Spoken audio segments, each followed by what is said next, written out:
Hello students, welcome to our channel.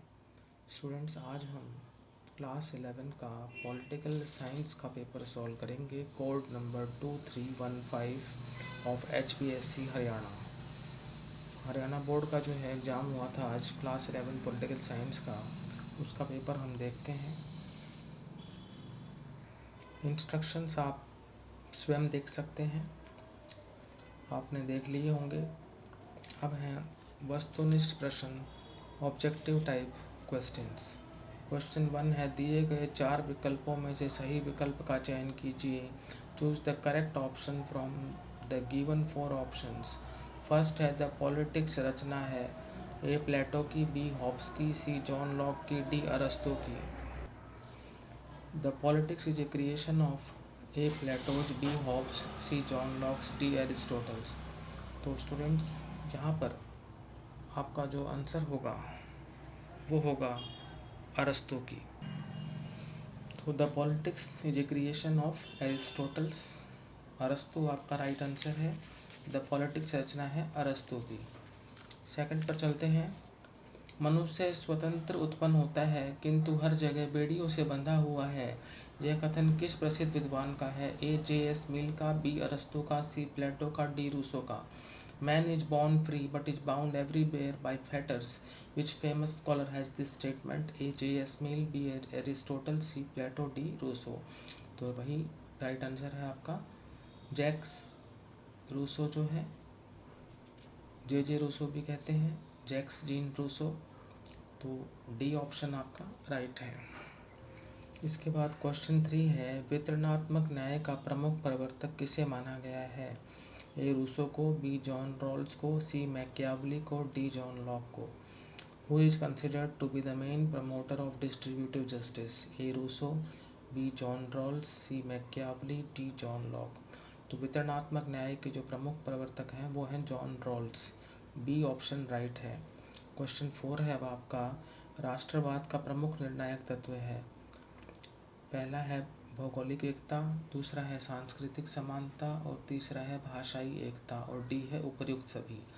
The main deciding factor of nationalism is A geographical unity, B cultural unity, C linguistic unity, और D all of the above.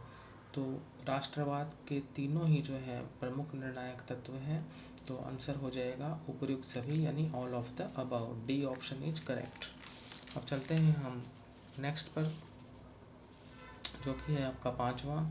इनमें से कौन सा कार्य चुनाव आयोग नहीं करता है? ए मतदाता सूची तैयार करना, बी उम्मीदवारों का नामांकन, सी मतदान केंद्रों की स्थापना, और डी पंचायतों के चुनावों का पर्यवेक्षण। Which of the following tasks are not performed by the election commission?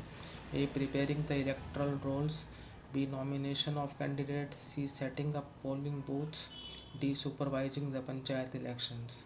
तो राइट आंसर है option D, supervising the panchayat elections. तो ये जो है सुपरवाइजिंग द पंचायत इलेक्शंस यानी पंचायतों के चुनाव का पर्यवेक्षण जो है, यह कार्य जो है चुनाव आयोग नहीं करता। This task is not performed by the election commission. Now 6th one, संघ सूची में कुल विषय हैं ए 97, बी 66, सी 62 और D 52। The total subject in the union list are 97, 66, 62, 52. A 97 is the right answer. अब चलते हैं क्वेश्चन नंबर 7 की तरफ। सरपंच का चुनाव किया जाता है ए पंचायत के सदस्यों द्वारा, बी राज्य सरकार द्वारा, सी प्रत्यक्ष रूप से मतदाताओं द्वारा, और डी इनमें से कोई नहीं। Sarpanch is elected by a the members of panchayat, the state government, directly by voters, none of the above. तो इसका आंसर रहेगा प्रत्यक्ष रूप से मतदाताओं द्वारा, directly by the voters. Sarpanch को जो है मतदाता सीधे तौर पर चुनते हैं। क्वेश्चन नंबर 8 है, भारत के संविधान की प्रस्तावना का प्रारंभ किन शब्दों से होता है? ए हम भारत के लोग, बी भारत के विद्वान लोग, सी महान भारत की जनता, डी हम भारत के नेता। With which words does the preamble of the Constitution of India begin? A. We the people of India. B. Scholars of India. C. Great people of India. D. We the leaders of India. तो इसका answer होगा We the people of India, हम भारत के लोग। अब है एक शब्द में उत्तर दीजिए। Give answer in one word. पहला है भारतीय संविधान कब लागू हुआ? When did the Indian Constitution came into force? Right answer है 26 जनवरी 1950। 10वां है मौलिक अधिकारों की रक्षा कौन करता है? Who protects the fundamental rights? न्यायपालिका। द जुडिशियरी यानी न्यायपालिका, तो सुप्रीम कोर्ट जो है वो हमारी न्यायपालिका है। उसके बाद है 11 जिला परिषद की स्थापना किस स्तर पर की जाती है? एट विच लेवल द जिला परिषद इज एस्टेब्लिश्ड? तो ये डिस्ट्रिक्ट लेवल पर यानी जिला स्तर पर या स्थानीय स्तर पर हम कह सकते हैं। तो इसका राइट आंसर होगा जिला स्तर यानी डिस्ट्रिक्ट लेवल। उसके बाद चलते हैं क्वेश्चन नंबर 12 पर। भारतीय संविधान की 8वीं अनुसूची में वर्तमान में कितनी भाषाओं को मान्यता दी गई है? How many languages are currently recognized in the 8th schedule of the Indian constitution? तो ये है 22